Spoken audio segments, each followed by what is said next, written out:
Hello my dear friends, you're on the Military Summary channel, and today we will discuss the situation in Ukraine on the 8th of July. Today we don't have much updates. We can describe the current situation as a big calm before the storm. Everybody prepare themselves before the grand battle, before the final chapter of Donbas Arc operation. There were no changes near the Kharkiv, just the local battles all along the front line.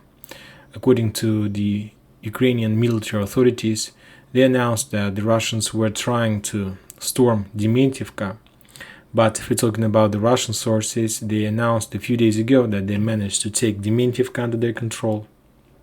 So we must say that this town is in the gray zone, because if we take a look at the Russian sources map, this town, Dementievka, is considered the town under the Ukrainian control. Furthermore, if you take a look at this map, and if you remember the previous updates of this map, this gray line was on the south, and that means that town Dementievka was in the gray zone. But now we see that the Ukrainians managed to return this town and push the Russians back.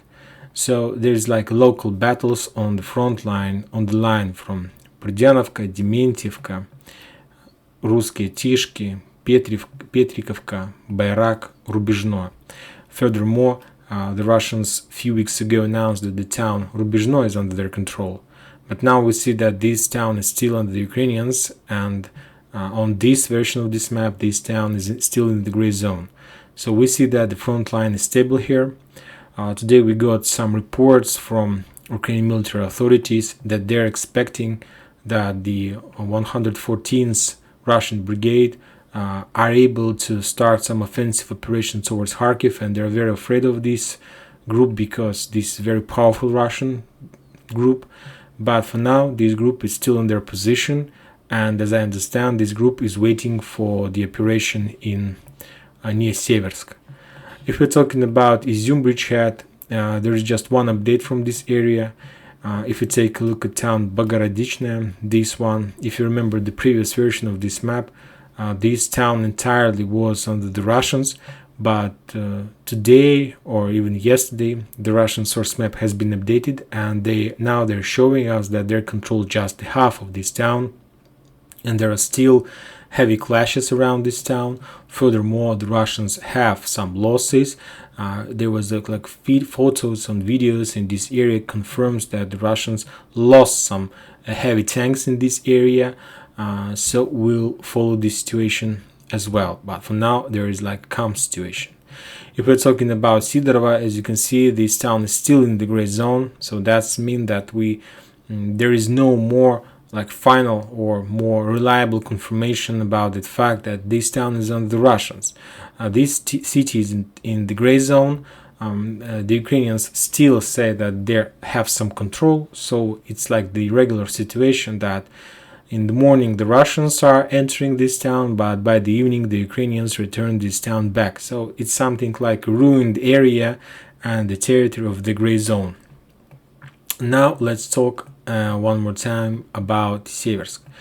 The main clashes and the main icons and the main activity we can see just in this area. If you remember, a few days ago I told you that the UK intelligence announced that the Russians moved at least some around 5 BTGs towards the area near Slavyansk, towards this bridgehead. We discussed the situation. We discussed the situation with the front line, with its length and so on, and we understand that the Russians moved their forces in this area because they don't need so much forces on this front line. This morning we got another report from the Ministry of Defense of Ukraine, from their military authorities, that the Russians moved another 5 BTGs from Lysychansk agglomeration towards the area between towards Orekhov, Gulyai-Polye, Velikonovasilovka front line. They reported, according to their information, that the Russians are planning to start some offensive operation on the south. I'm not sure about this information because I understand that the Russians are not planning to do any offensive operation on the south, like on the area from Орехов, Гуляй-Поле, Великая Новосиловка. They moved 5 BTGs toward this area just with one reason: to reinforce this area, to make their front line more stable and more powerful. Because, as I understand, that while the Russians are planning their offensive operation towards Seversk, Bakhmut, while the Ukrainians are preparing themselves to fight against this offensive operation, to defend themselves against this offensive operation, also the Ukrainians are planning their offensive operation on the south.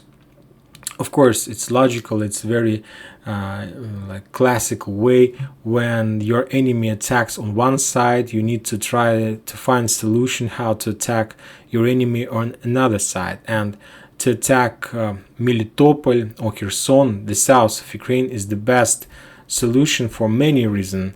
And because we see that the West countries require the Ukrainians to start any effective offensive operation, like to show them that their investments in project by the name of Ukraine can be return their investments. So it's like the Russian analytics opinion about the situation. So we see that something is going to happen on the south while the Russians are trying to develop their position near Seversk. If you remember, yesterday we discussed the disposition of the Russian forces and Ukrainian forces in this area near Seversk. Today we got more updates about the situation. According to the Russian sources, to their information from Ministry of Defense, the Ukrainians moved here another group from Kharkiv area.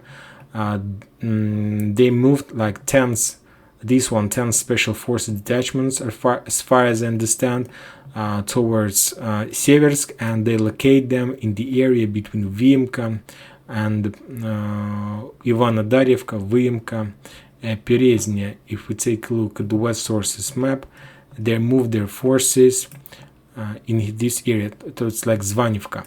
As you can see, this area is under very heavy shelling. The Russians are trying to reduce the Ukrainian forces on the zero line, and from the other side, if we're talking about the Ukrainians, they're shelling the Russians on the line from Zolotarivka, Topolivka, Sporная, Nikolaevka, and Vrubovka. So this area where the Russians established their forces, their main first in this area, so we can say that the Russians located on this front line, their main forces are here, and the Ukrainians are shelling this area heavily, trying to fix the Russians. From the other side, as you can see, the Russians are trying to fix Ukrainian on this area from Berestov, Ivanodarivka, Zvanovka, Razdolivka, Verkhnekamenskaya, Serebryanka. Today we got reports about the Russian offensive, we can say commandos operation in Grigorievka. During this operation they managed to destroy a lot, I can't say like a lot of, but some forces, for some Ukrainian forces on the zero line. The same situation in Verkhnekamenskaya. We discussed that these two areas is protected by the foreign volunteers from Russia and from Belarus, and today some Belarusian West sources confirmed that they have losses in this area, that some Belarus were destroyed. And if we're talking about Grigorievka, there was a convoy of Georgian forces who were trying to move to retreat towards Serebryanka, and those forces got under the artillery fire, and entire convoy was destroyed. There was no information about the number of losses, but there were a lot of losses. Like there was a video, photos of destroyed convoy. The Russian sources published another map. This map trying to show some kind of disposition, some kind of position of Ukrainian forces before the final battle. The entire area is split into three parts: the area near Seversk, the area near Bakhmut or Artemovsk, like the previous name of this town, and another area on the line of from Berestovo, Belogorovka, Yakovlevka, Solidar. According to the Ukrainian sources, they call this group Charlie. So I don't know why did they choose this name, but the forces located in Berestovo, Belogorovka, Yakovlevka is called like Charlie group. So there's Charlie group, Severs group, and Bakhmut group. And as you can see, the Russians are trying to reduce the Ukrainians as much as possible. Furthermore, if you remember the yesterday previous map, we see that according to this disposition on the 7th of July, there is a tank group, this one, the 4th Tank Brigade, that was located between Artyomovsk and Solidar. And according to the Russian sources map, this one, you see that these forces, this tank group between Bakhmut and Solidar, this area, was transferred to the north, and now these forces is located near Razdolovka, near Zvanovka, Kuzminovka. So on this area, the Ukrainians locate their tank group. So as you can see,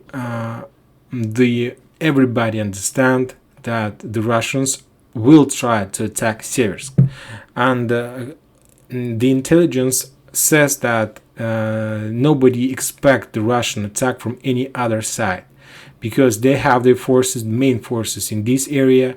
So that's why the Ukrainians are awaiting them in this area. I think that we are going to see something like the very important battle, and it's not just like a battle for Lysychansk or the battle for Mariupol. Those were very important battles, of course. But I think that this battle, we can say like this battle is going to open the next chapter of this campaign. If Ukrainians are able to hold this area, so that's mean that we're gonna see something like a stop of the Russian offensive operation, because we see that there is tank group. Let's take a look at this map one more time. Tank group, artillery, some HIMARS maybe systems in this area. This on the south, the same situation like the artillery. You see this blue fire. These blue icons means where the Ukrainian artillery are working with territory. So you see that we can understand that the Russian forces is located around Lysychansk oil refinery. It's a nice position to control the forces in Seversk.